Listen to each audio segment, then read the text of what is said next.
Where are we at with college swimming now? Why are we in such a state of programs disappearing right now? Yeah, I think a couple things that maybe to calm people down. And I know when I was executive director about 8 years ago, it was the same thing.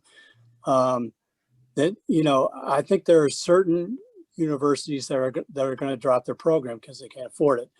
But if you look at there's actually more scholarship opportunities now than there was 10 years ago. But a lot of it's in Division II because those schools are admission driven. Okay. A lot of the state schools, they get as many students as they want. They don't have to worry about how many students they have. But Division II and Division III schools, they're worried about getting students, so they have to do things to promote it. And one of the ways that they're doing that is by creating athletic teams, because that brings people on. And when I was executive director, one of the things that I did was go around to Division II and III schools that didn't have programs and say, you got a pool. Here's what a swimmer looks like. He gets good grades, comes from a good family. A lot of the families can pay tuition. He's going to represent your school well. Why don't you have a swimming team?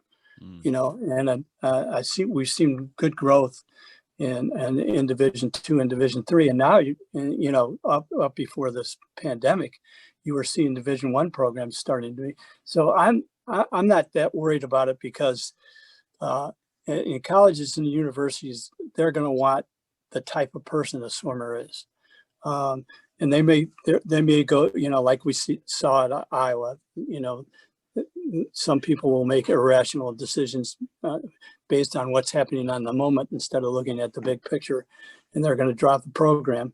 But I don't think, we should lament that, and I certainly do. I mean, Iowa's, we talked earlier about Doc Councilman. Doc Councilman got his master's degree at Iowa. And Iowa was in terms of the forefront of a lot of the training techniques and a lot of people say the butterfly stroke was invented there.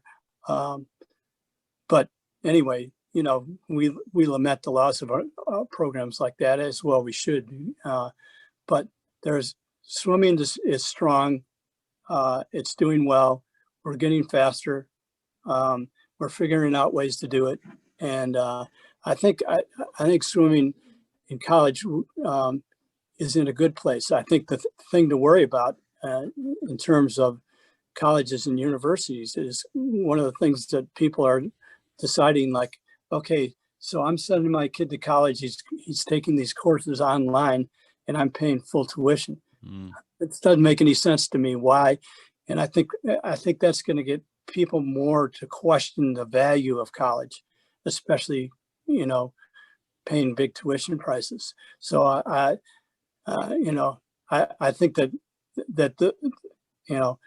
some of those universities should be a little bit worried, but I think in general, the state of swimming at the college and university level is still strong, and I think will remain that way. Is there anything, you think in just the short term that, Division I programs could be doing for their programs just to kind of cement their place in where they're at with the university? Yeah, I think, getting